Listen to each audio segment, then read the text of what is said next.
John and Monica Lawrence had always dreamed of finding the perfect home where they could settle down, away from the chaos of city life. Their new house, nestled at the end of a quiet suburban street, seemed like the perfect choice. It came with a spacious backyard, a modern garage perfect for John's car restoration projects, and a long driveway that could easily accommodate multiple vehicles. The couple spent months saving for this place, and had finally moved in, eager to begin a new chapter of peace and creativity. For John, the property wasn't just a home, it was a place where he could finally pursue his passion for restoring vintage cars.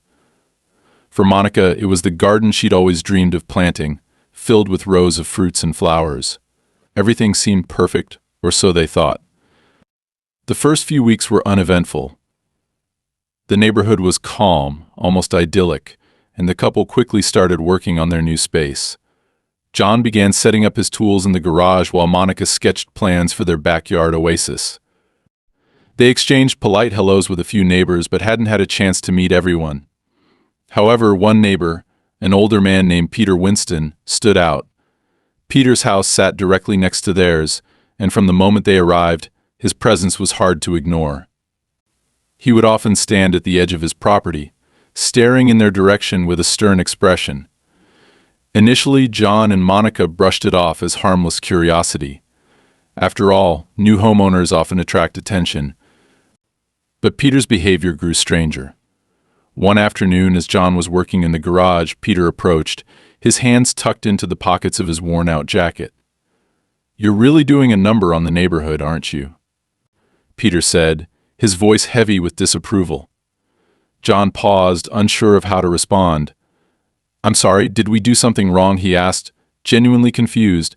Peter gestured toward the driveway where John had parked one of his project cars, a vintage Mustang that had seen better days. "This isn't the kind of place for junkyards," Peter muttered before turning and walking back to his property. The encounter left John irritated but not overly concerned. Monica, on the other hand, dismissed it with a wave of her hand. "Some people just like to complain." "Let's not let it bother us," she said. John agreed, chalking it up to a grumpy neighbor unhappy with change. They decided to stay polite and avoid conflict, hoping that time would smooth things over. The real trouble began 2 weeks later. Early one morning, as John was leaving for work, he noticed something strange. One of the tires on his truck was completely flat. Crouching down for a closer look, he discovered the cause: a large nail embedded deep into the rubber. Irritated but assuming it was a random piece of debris, John replaced the tire and moved on with his day.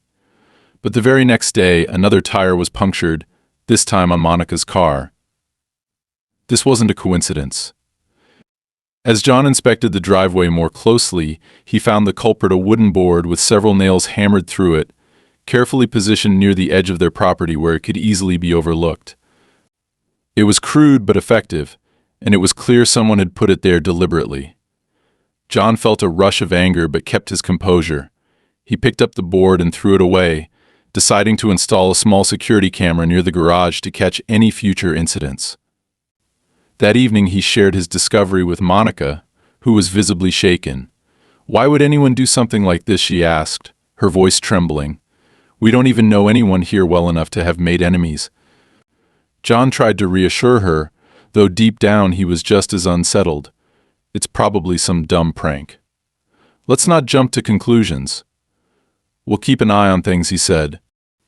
But Peter's attitude became harder to ignore. Whenever John or Monica were outside, Peter seemed to appear out of nowhere, watching them from his yard or pacing along the property line. He never said anything outright threatening, but his presence was unnerving. On one occasion, Monica caught him staring directly into their backyard from an upstairs window of his house. When she waved at him to make it clear she noticed, he turned away without acknowledging her. Things escalated during a neighborhood gathering. The couple had been invited to a casual barbecue hosted by one of the longtime residents. It was an opportunity to meet others in the area and perhaps blend into the community. Peter was there too, standing apart from the group with a drink in hand. As the evening went on, he made his way over to John and Monica. "It's a nice neighborhood," he said, his tone flat. "We like to keep it that way." His words hung in the air, laced with an implied warning. Before John could respond, Peter added, "Some people move in and don't understand how things work around here. That's when problems start." John, who had been holding back for weeks, couldn't let it go. "If you've got something to say, Peter, just say it," he challenged. Peter smirked, as if he'd been expecting the reaction. "I'm just saying ... this place isn't for everyone. Some people find it ... hard to fit in." With that, he walked away, leaving John fuming. As they drove home that night, Monica tried to calm him down.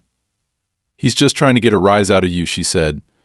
"Don't give him the satisfaction." John nodded, but his mind was already racing. Peter's words weren't just rude, they felt like a threat. And as much as John hated to admit it, he couldn't shake the feeling that Peter had something to do with the Nailboards. By the time they pulled into their driveway, the tension between them and their neighbor was palpable. John glanced at their garage, now equipped with the new camera, and silently vowed to protect their home and their peace. Whatever Peter's problem was, John wouldn't let him win. But deep down, he knew this was only the beginning.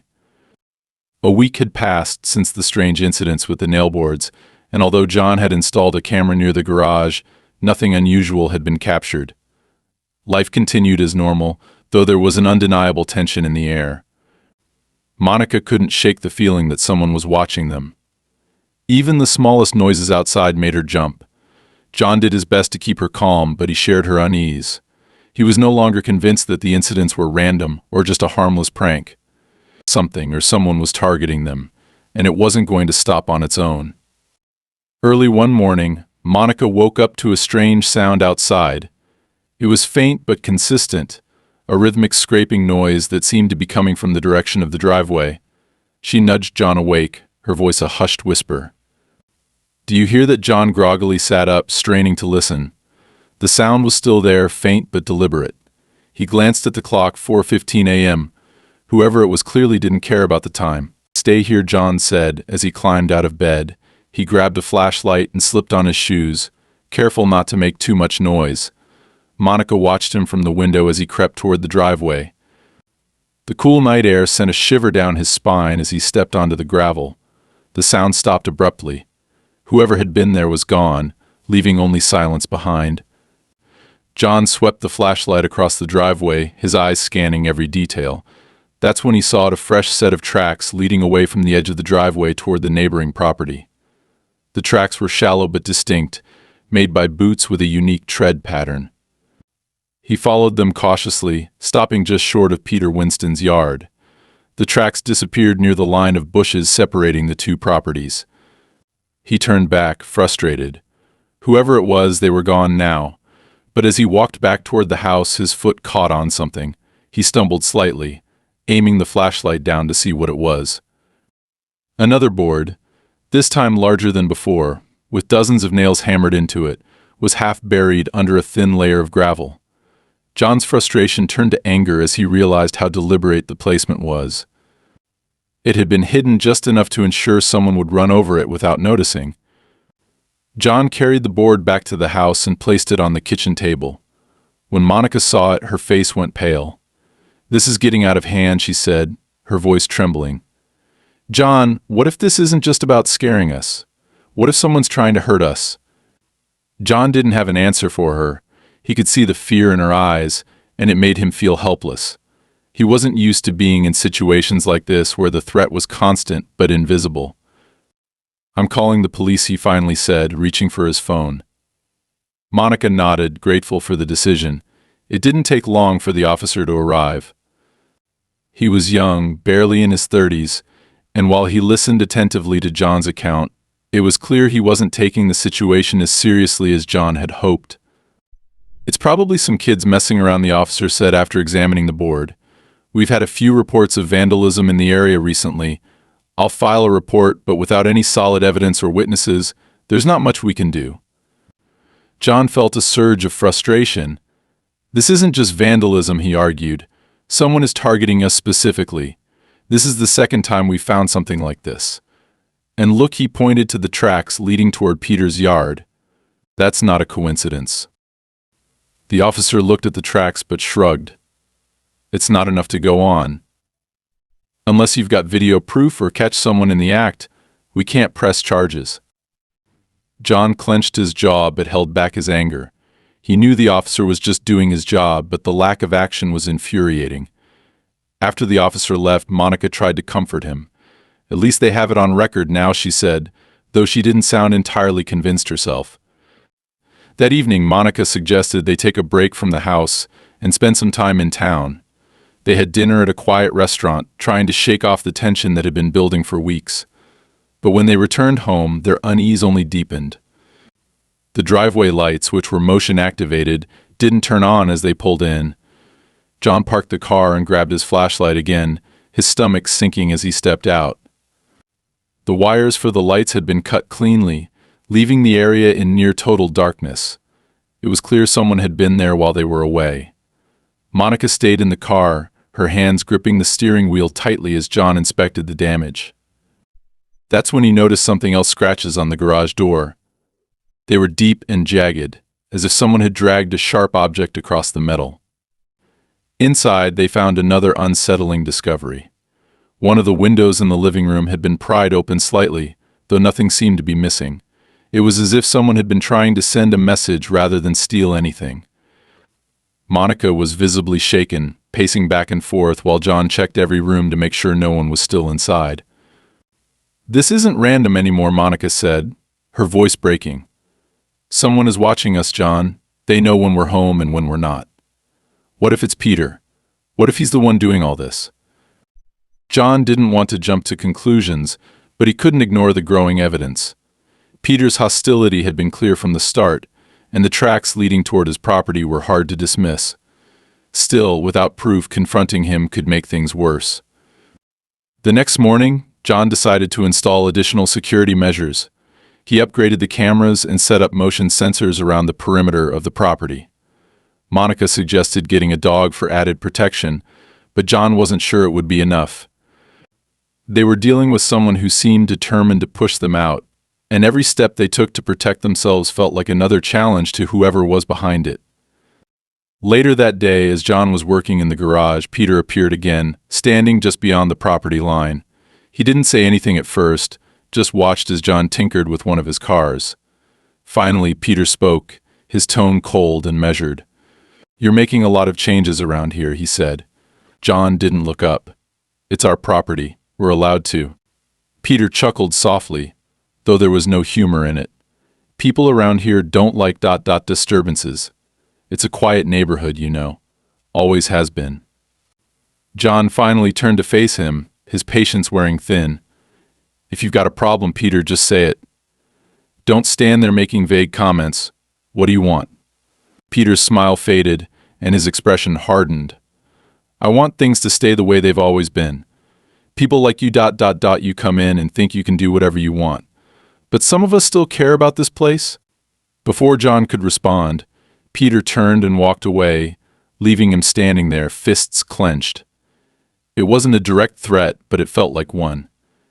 John knew now, without a doubt, that Peter was involved. The only question was how far he was willing to go and how far John would need to go to stop him.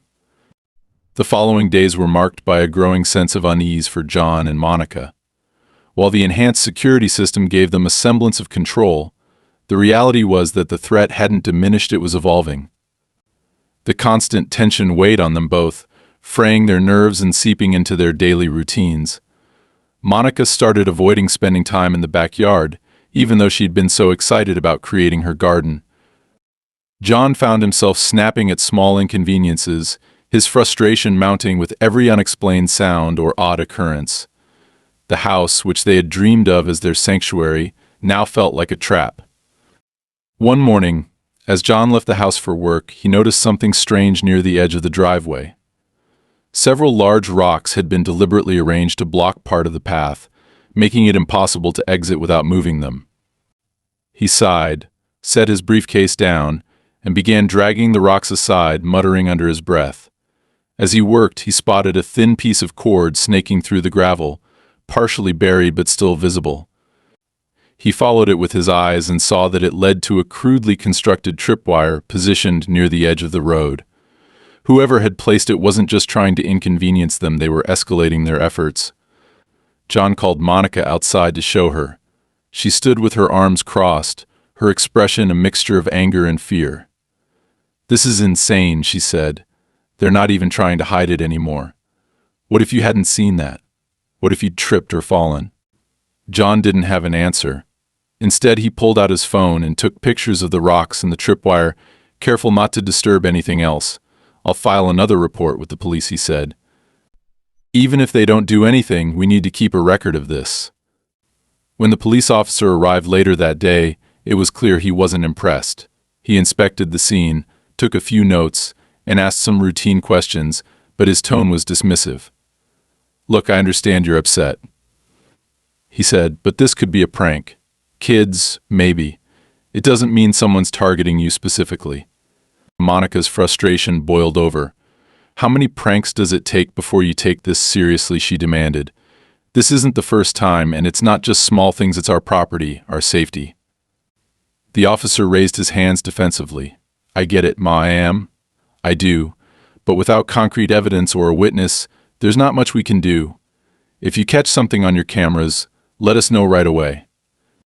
After the officer left, Monica paced the living room, her anxiety turning into anger. "This is ridiculous," she said. "We're being harassed, and no one's doing anything about it. We can't just sit around waiting for this to get worse." John nodded grimly. "I know. I'm tired of reacting to this guy. We need to start pushing back." That evening, John reached out to their attorney to discuss filing a formal complaint against Peter. He described the incidents in detail, providing the photographs and previous police reports as evidence. The attorney, a no-nonsense woman named Claire Benson, listened carefully before offering her advice. "This sounds like harassment," she said. "If you're sure it's him, we can issue a cease and desist letter. It's not a silver bullet, but it sends a clear message that you're prepared to take legal action." Claire also suggested hiring a professional security consultant to assess their property and identify vulnerabilities. "It's better to be proactive," she said. "If this escalates further, you'll want every advantage you can get." Over the next few days, the consultant installed additional motion sensors and repositioned the cameras to eliminate blind spots. John and Monica also added floodlights along the driveway and reinforced the locks on their garage and back gate. While these measures brought some reassurance, they didn't address the root of the problem: Peter's increasingly bold attempts to intimidate them. The tension reached a breaking point one Saturday morning. John and Monica woke up to find their trash bins overturned and garbage strewn across the driveway.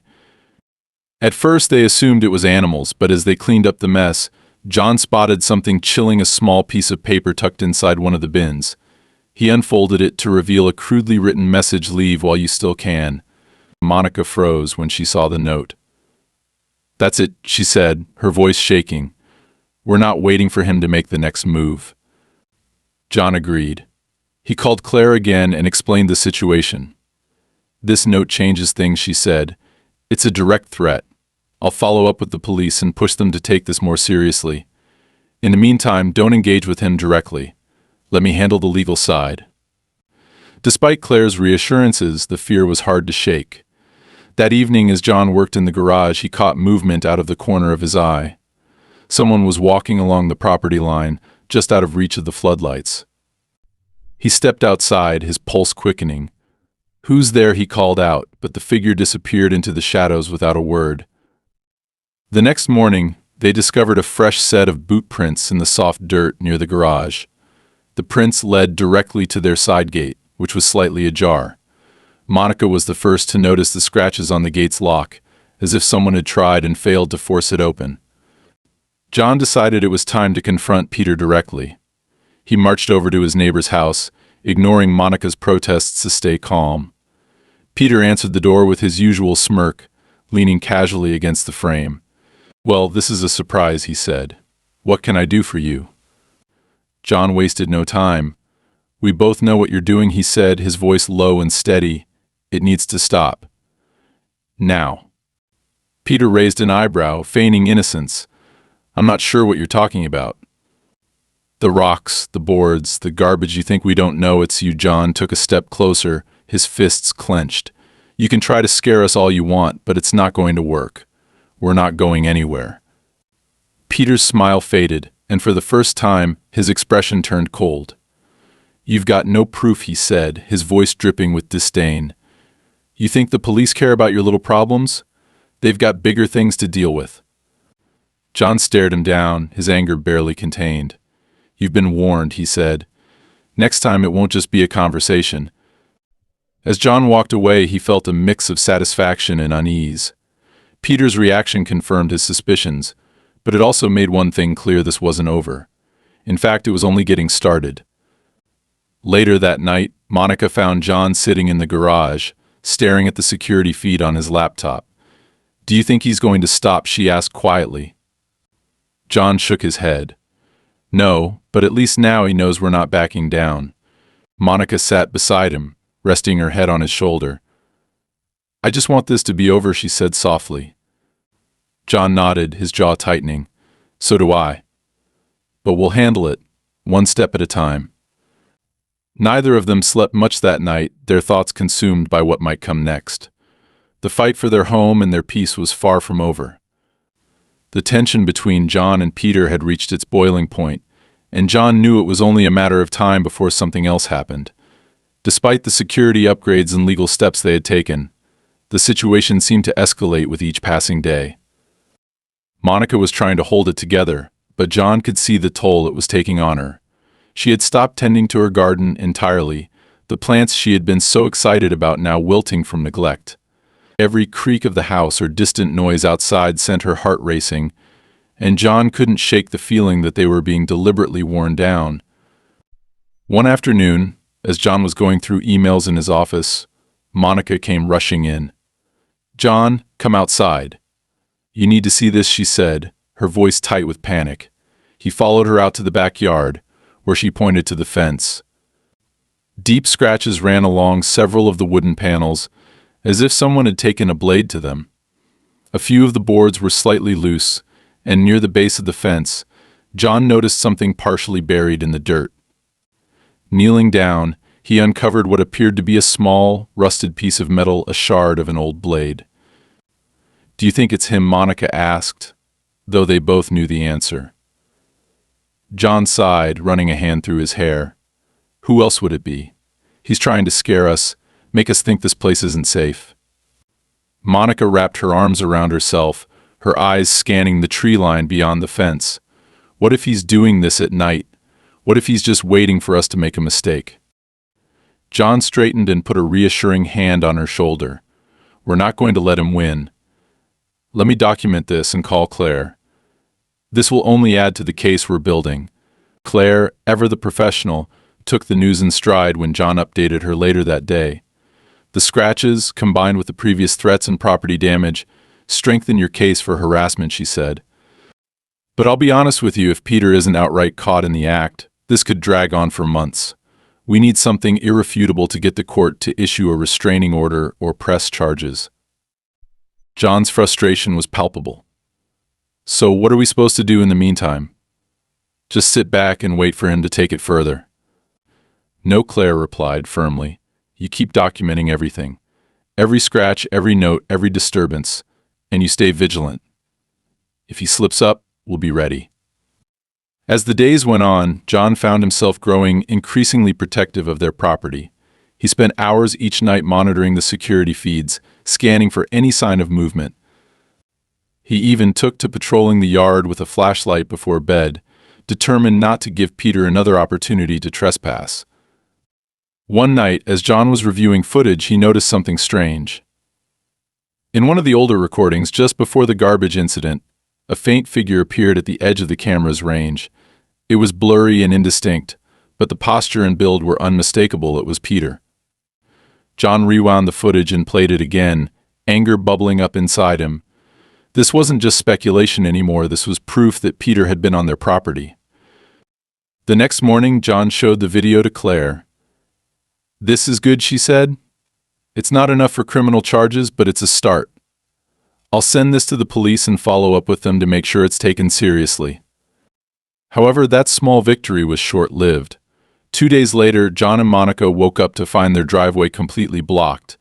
Large concrete barriers had been placed across the entrance, making it impossible to drive in or out. A handwritten sign was taped to one of the barrier's private property. Access restricted.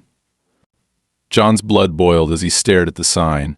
He knew exactly who was behind it. Without waiting, he stormed over to Peter's house and banged on the door. Peter opened it slowly, his face a picture of smug indifference. "Remove the barriers," John demanded, his voice low and steady. Peter leaned casually against the doorframe. "I'm afraid I can't do that," he said. "That section of the road technically overlaps my property. I'm just protecting what's mine." "You're lying," John shot back. "We've had the property lines surveyed. You don't have any claim to that part of the driveway." Peter shrugged. "Well, if you're so sure, you can take it up with the county. In the meantime, those barriers are staying right where they are." John clenched his fists, every muscle in his body screaming for him to punch the smug grin off Peter's face. But he knew that's exactly what Peter wanted, a reaction, something he could use against him. Instead, John turned on his heel and walked away, seething with frustration. Back at the house, Monica was pacing the kitchen, her phone in hand. "I've already called Claire," she said when John walked in. "She said we need to get a court order to have the barriers removed. It could take weeks." John sat down heavily at the table, his head in his hands. "This guy's a lunatic," he muttered. "He's doing everything he can to make us miserable." That evening, Monica convinced John to take a break from the situation. "Let's go for a drive," she said. "Get out of here for a bit. Clear our heads." Reluctantly, John agreed. They spent the evening driving through the nearby countryside, enjoying the quiet and trying to remind themselves why they had moved here in the first place. When they returned, it was well past dark. As they pulled into the neighborhood, John immediately noticed something was off. The floodlights on their house weren't on. He parked the car and got out cautiously, scanning the area with his flashlight. The driveway barriers were still in place, but now they were spray-painted with crude insults, "trash," and "get out" scrawled in bold, angry letters. Inside the garage, they found more damage. One of John's tools, a heavy wrench, had been jammed into the hood of his car, leaving a deep dent. Monica gasped when she saw it, tears welling up in her eyes. "Why is he doing this?" she whispered. "What did we ever do to him?" John didn't have an answer. All he knew was that Peter was escalating, and they needed to act fast. He spent the next few hours documenting the damage and preparing to file yet another report with the police. But as he sat there, staring at the dented hood of his car, a thought occurred to him: what if Peter wasn't working alone? The level of coordination required for some of these incidents, the barriers, the garbage, the precise cutting of the floodlight wires, felt too calculated for one person. It was a chilling thought, but one John couldn't ignore. He decided to bring it up with Claire the next morning, hoping she could help him piece together the puzzle. For now, all they could do was wait and prepare for whatever came next. As John locked the doors and turned off the lights that night, he felt a growing sense of resolve. Peter had underestimated them. He was trying to push them out, but John was determined to stand his ground. This was their home, and they weren't going anywhere. The barriers remained in place for days, serving as a constant reminder of Peter's growing audacity. Each morning, John would walk outside, his stomach knotting with frustration as the spray-painted insults greeted him like a personal attack. Monica barely went outside anymore, retreating to the safety of the house while John tried to keep up appearances. He knew they were both at their breaking point, but he couldn't let Peter win. This was their home, their property, and he refused to be bullied out of it. Claire had already begun the legal process to have the barriers removed, but as she had warned, these things took time. In the meantime, John and Monica were stuck navigating around the mess, parking further down the street and walking back to their home like unwelcome visitors. The humiliation was palpable, especially when other neighbors began whispering and throwing sideways glances in their direction. John couldn't tell if they were judging him, sympathizing, or simply staying out of the fray, but it didn't matter. The isolation was just another weapon Peter had wielded against them. One afternoon, as John worked on repairs in the garage, he heard a loud thud from the side of the house. His heart jumped, and he grabbed the nearest tool, a heavy wrench, as he cautiously stepped outside to investigate. Monica followed close behind, her face pale but determined. They found the source of the noise quickly. A large brick lay shattered on their driveway, fragments scattered across the pavement. Attached to it was a piece of paper, crudely taped and flapping in the breeze. John picked it up, his hands trembling with rage as he read the words scrawled in thick, "Black marker, this is your last warning. Leave or else." Monica gasped, clutching his arm. "This is too far," she said, her voice cracking. "This isn't just harassment anymore. He's threatening us." John nodded grimly. "That's exactly what this is. And if he thinks this will scare us off, he's wrong." They immediately called the police, providing the brick and the note as evidence. This time the officer who responded seemed to take the situation more seriously. He inspected the driveway, took photos, and assured them that he would escalate the report to his superiors. "I'll recommend extra patrols in the area," he said. "But if you can install additional cameras or lights, I'd advise doing that too. The more visibility, the better." That evening, John ordered 2 high-powered floodlights and another security camera. By the next day, he had them installed around the perimeter of the house, determined to make it as difficult as possible for anyone to approach unnoticed. Monica suggested taking shifts to monitor the feeds at night, but John insisted she rest while he stayed up. He was exhausted, but his resolve was unshakable. The next major incident came 2 nights later. John was sitting in the living room, flipping through the security feeds on his laptop, when he noticed something strange. A shadow flickered across one of the cameras near the back fence. He rewound the footage and played it again, slowing it down to catch the movement. It was brief but unmistakable. Someone had been there. He grabbed a flashlight and went outside, his pulse pounding in his ears. Monica called after him, but he waved her off, not wanting to scare her further. The backyard was eerily quiet, the beam of his flashlight cutting through the darkness as he scanned the area. Then he saw another crude tripwire, this time tied between 2 low posts near the garden. It was nearly invisible in the dim light, but its placement was deliberate. Anyone walking through the yard would have tripped over it. John's hands tightened around the flashlight as he crouched down to examine the wire. He followed its length to one of the posts, where he found something even more chilling, a small bundle of rags soaked in what smelled like gasoline. It wasn't just a tripwire, it was a trap, likely intended to spark some kind of fire if someone tripped and knocked over the bundle. He backed away quickly, his mind racing. This wasn't a prank. This wasn't even just harassment anymore. This was dangerous. "Monica," he called out, his voice sharper than he intended. She came running, her face filled with worry. When she saw the tripwire and the bundle of rags, her hand flew to her mouth. "Oh my God," she whispered. "John, this could have—" "I know," he said, his voice tight. "We need to call the police." Again. This time the response was swift. The officers who arrived treated the incident with the gravity it deserved, cordoning off the area and taking the evidence with them. They promised to investigate thoroughly, but John could tell they were as frustrated as he was. "It's hard to catch someone in the act with this kind of thing," one of them admitted. "But this is serious. We'll do everything we can." Despite the police's reassurances, John felt more helpless than ever. He and Monica were effectively prisoners in their own home, constantly looking over their shoulders and wondering when the next attack would come.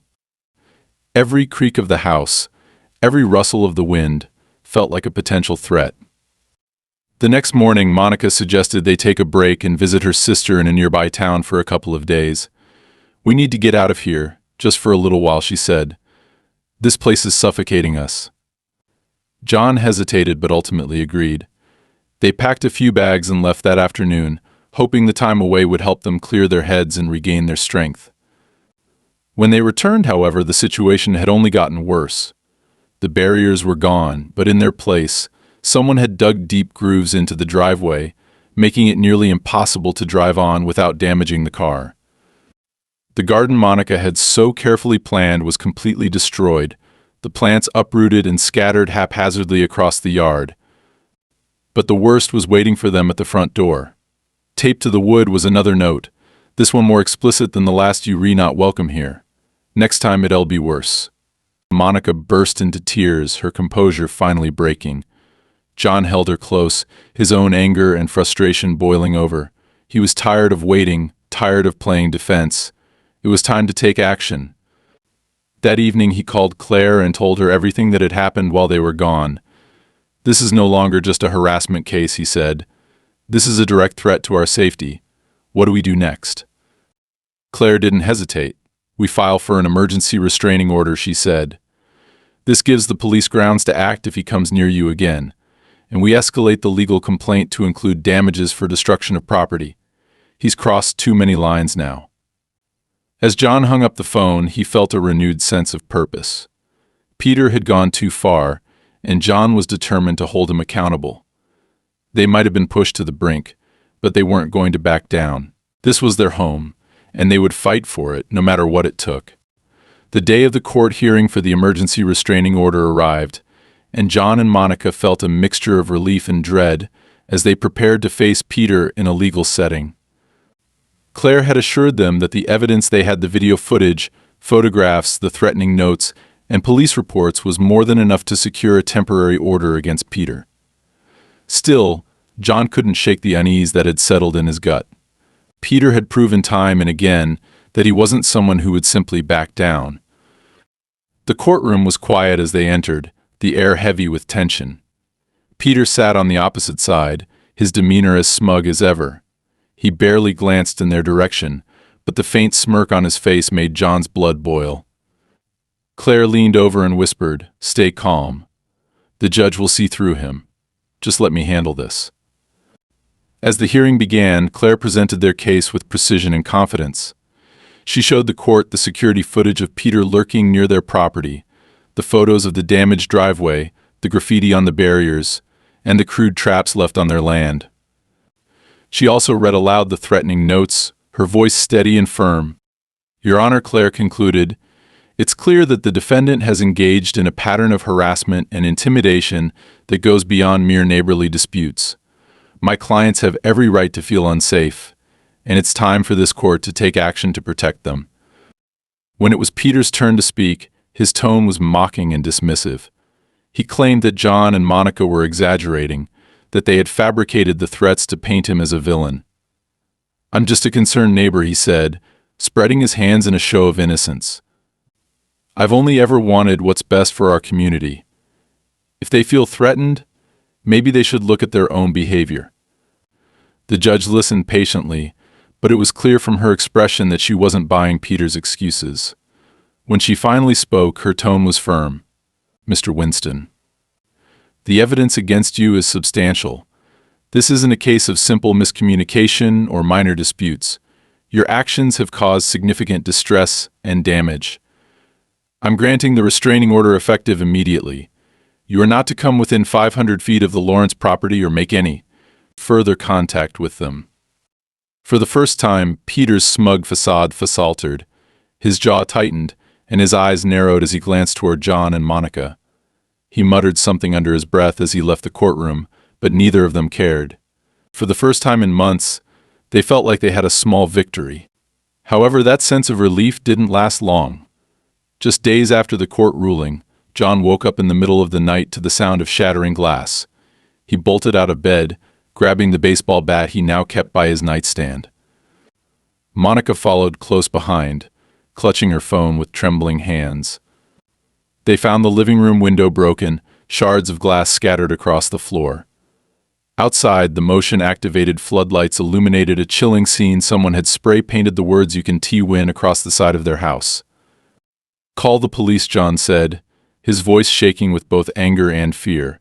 He stepped outside cautiously, scanning the yard for any sign of movement. Whoever had done this was already gone, but the fresh boot prints in the dirt told him everything he needed to know. Peter might have been legally barred from coming near their property, but that clearly hadn't stopped him. The police arrived quickly, but there wasn't much they could do beyond taking a report and reinforcing the terms of the restraining order. "If he violates it again, we'll have grounds to arrest him," the officer said. But without catching him in the act, it's hard to prove. Monica was at her breaking point. "How many times does he have to violate it before something actually happens?" she demanded. John placed a calming hand on her shoulder, but he shared her frustration. Over the next few days, John and Monica stayed on high alert. John took time off work to install even more security measures, including alarms on all the windows and reinforced locks on the doors. But Peter wasn't finished. A few nights later, they awoke to the sound of their car alarm blaring. Running outside, they found the windshield of John's truck smashed and all 4 tires slashed. The cameras captured the act, but the figure was masked and unrecognizable. John was furious. "That's it," he said, pacing the kitchen as Monica tried to calm him down. "I'm done waiting for him to slip up. He's pushing us, trying to break us, but I'm not going to let him win." Claire took immediate action, pushing the police to file charges for the violations of the restraining order. This time, they agreed to arrest Peter for the repeated incidents. When the officers arrived at Peter's house, he tried to deny everything, but the evidence was mounting against him. The threatening notes, the damage to the Lawrence property, and the clear violations of the court order left him with little room to argue. Peter was taken into custody, and though it wasn't a permanent solution, it was enough to give John and Monica some much-needed breathing room. For the first time in months, the house felt quiet, almost peaceful. As they sat together on the couch that evening, Monica leaned her head on John's shoulder. "Do you think it's really over?" she asked softly. John wrapped an arm around her, his gaze fixed on the now-repaired window. "I don't know," he admitted, "but at least for now we can breathe. And whatever comes next, we'll handle it together." Though Peter was gone, the scars of the ordeal remained. The damage to their home could be repaired, but the emotional toll would take time to heal. Still, John and Monica were determined to reclaim their peace. Their home was theirs, and they had fought for it every step of the way. The days following Peter's arrest were unnervingly quiet. For the first time in months, John and Monica didn't feel the constant pressure of looking over their shoulders or jumping at every sound. The damage to their property could be repaired, but the emotional wounds lingered. Monica found herself checking the security cameras more often than necessary, even though the yard was empty. John, who had been so consumed by protecting their home, now faced the strange challenge of figuring out what to do with all the extra time and energy. Still, life slowly began to return to normal. Contractors were hired to fix the driveway, replace the broken windows, and repaint the vandalized walls. The barriers Peter had placed on their driveway were hauled away, and Monica finally felt comfortable stepping back into her garden to salvage what she could. Though many of her plants had been destroyed, she found small pockets of life's stubborn herbs and flowers that had survived the chaos. She took it as a sign of resilience, a reminder that even under pressure, things could endure. John, meanwhile, worked with Claire to finalize the legal case against Peter. The restraining order was still in place, but they wanted to pursue full compensation for the damage he had caused. Claire was optimistic, pointing out that with Peter's repeated violations and the overwhelming evidence against him, a civil case would likely end in their favor. As news of Peter's arrest spread, the dynamic in the neighborhood began to shift. Neighbors who had previously kept their distance started reaching out. Some stopped by to express their support, admitting they had been too afraid to speak up while Peter was still around. One older couple revealed that they had been on the receiving end of Peter's intimidation tactics years earlier but had been too intimidated to fight back. "We're glad someone finally stood up to him," the woman said, as she handed Monica a basket of freshly baked muffins. Despite the newfound solidarity, John remained cautious. He couldn't shake the feeling that Peter might still find a way to make trouble, even from a distance. "People like him don't just stop," he told Monica one evening. "They find ways to cling to control, no matter what." Monica nodded, though her focus was on the progress they had made. The house felt like theirs again, not just a place to live, but a true home. The garden was slowly coming back to life, and John's cars were safe in the garage. The scars Peter had left behind were fading, replaced by a stronger resolve to protect what they had built. A few weeks later, they received news that the civil court had ruled in their favor. Peter was ordered to pay a substantial amount in damages, covering the cost of repairs and legal fees. While the money couldn't erase the stress and fear he had caused, it felt like a validation of everything they had endured. That evening, John and Monica sat on their porch, sharing a quiet moment as the sun set. The air was cool, and the soft glow of their repaired floodlights lit up the yard. "We did it," Monica said, her voice calm but filled with pride. "We stood our ground." John smiled, wrapping an arm around her. "We did. And no one is going to take this from us again." Though the ordeal had tested them in ways they never anticipated, it had also strengthened their bond and their determination. They had faced fear, intimidation, and violence, but they had come out stronger. Their home, once a source of constant stress, now stood as a symbol of resilience. As they sat together, watching the sky turn shades of pink and orange, John couldn't help but feel a sense of peace. It wasn't just the absence of Peter or the victory in court, it was the knowledge that they had fought for their home and won. Whatever challenges lay ahead, they knew they could face them together.